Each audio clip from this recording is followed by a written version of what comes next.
Halo anak-anak yang sudah siap belajar, kita bertemu lagi dalam pendidikan Pancasila dan Kewarganegaraan, masih dari modul 402. Kali ini kita akan belajar masih dari bab 1, pemerintahan desa. Sudah siap dong untuk belajar? Yuk kita masuk ke pelajaran 1.4, kabupaten atau kota. Tujuan pembelajaran kali ini adalah supaya siswa dapat mengenal dan memahami lembaga pemerintahan kabupaten atau kota. Nah, sekarang kita akan belajar dulu pengertian dari kabupaten atau kota. Kabupaten atau kota adalah suatu wilayah administratif yang tergabung dari beberapa kecamatan. Dan sebagai catatan, kabupaten dan kota dianggap sama atau setingkat di bawah provinsi namun bukan bawahan provinsi. Maksudnya apa ya? Maksudnya begini, pemerintahan kabupaten atau kota memiliki wewenang yang sama, namun urusan pemerintahannya tidak diatur oleh pemerintahan provinsi. Kenapa bisa begitu? Karena kabupaten atau kota merupakan daerah otonom yang diberi wewenang untuk mengatur urusan pemerintahannya sendiri. Sekarang kita akan mengenal lebih dekat apa itu pemerintahan kabupaten atau kota. Pemerintahan kabupaten atau kota disebut sebagai pemerintahan daerah.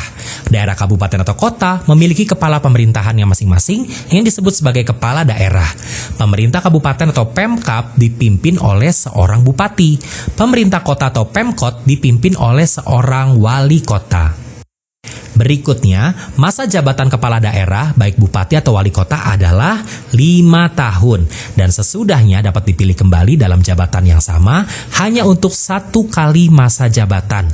Dan dalam melaksanakan penyelenggaraan pemerintahan, kepala daerah dibantu oleh wakil kepala daerah yaitu wakil bupati untuk daerah kabupaten dan wakil wali kota untuk daerah kota.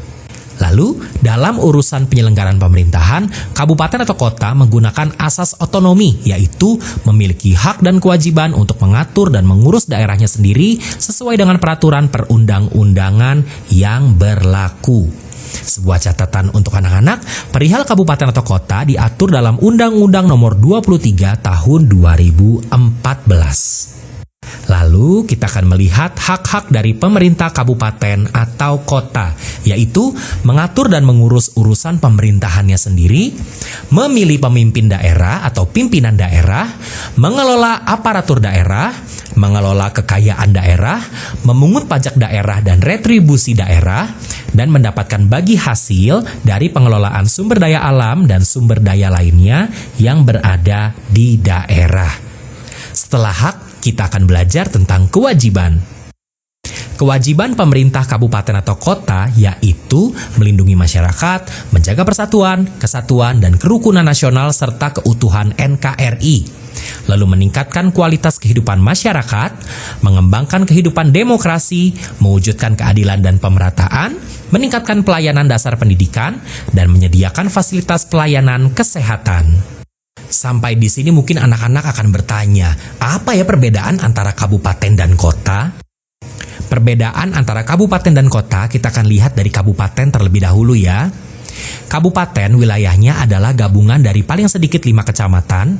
Sektor perekonomian berasal dari pertanian. Terdiri dari kecamatan, kelurahan, dan desa. Dan biasanya tidak padat penduduk. Kalau kota, wilayahnya adalah gabungan dari paling sedikit 4 kecamatan. Sektor perekonomian berasal dari industri, terdiri dari kecamatan dan kelurahan saja, dan padat penduduk. Sekarang kita akan melihat unsur pemerintahan kabupaten dan kota.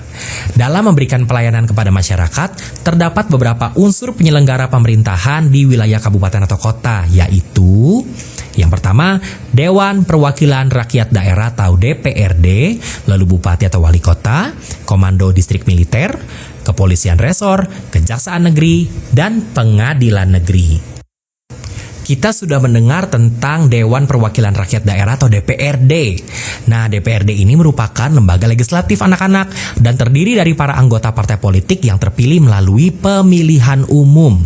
Dan fungsi DPRD sendiri yaitu membuat peraturan daerah atau perda bersama bupati atau wali kota. Lalu membahas dan menyetujui rancangan anggaran pendapatan belanja daerah atau RAPBD dan mengawasi jalannya pemerintah daerah. Sekarang kita akan melihat dan mengenal lebih lagi tentang pimpinan dari kabupaten atau kota, yaitu bupati dan wali kota. Bupati dan wali kota merupakan pimpinan di pemerintahan daerah dan kedudukannya sejajar dengan DPRD. Bupati atau wali kota bekerja sama dengan DPRD untuk memajukan daerahnya dan memberikan pelayanan terbaik kepada masyarakatnya. Berikutnya, Komando Distrik Militer atau Kodim. Kodim merupakan lembaga militer Tentara Nasional Indonesia atau TNI untuk wilayah kabupaten atau kota dan dipimpin oleh seorang komandan. Bertugas untuk menjaga keutuhan wilayah kabupaten atau kota dari gangguan keamanan yang datang dari dalam atau luar wilayah tersebut. Berikutnya, kita akan melihat Kepolisian Resor atau Polres. Polres merupakan lembaga kepolisian untuk wilayah kabupaten atau kota dan dipimpin oleh seorang kepala kepolisian resor atau Kapolres. Bertugas adalah untuk melindungi masyarakat serta menjaga keamanan dan ketertiban masyarakat dari segala bentuk tindakan yang merugikan. Berikutnya, Kejaksaan Negeri. Kejaksaan Negeri merupakan lembaga penegak hukum dan berkedudukan di daerah hukum kabupaten atau kota. Tugas dari Kejaksaan Negeri adalah melakukan penuntutan terhadap orang yang melanggar hukum di depan pengadilan. Terakhir, Pengadilan Negeri merupakan lembaga peradilan dan berkedudukan di daerah hukum kabupaten atau kota. Tugas dari Pengadilan Negeri adalah mengadili orang yang diduga melakukan perbuatan melanggar hukum. Jika bersalah, maka hakim akan menjatuhkan putusan hukum terhadap orang tersebut. Jika tidak bersalah, maka akan dibebaskan dari segala macam tuntutan pengadilan.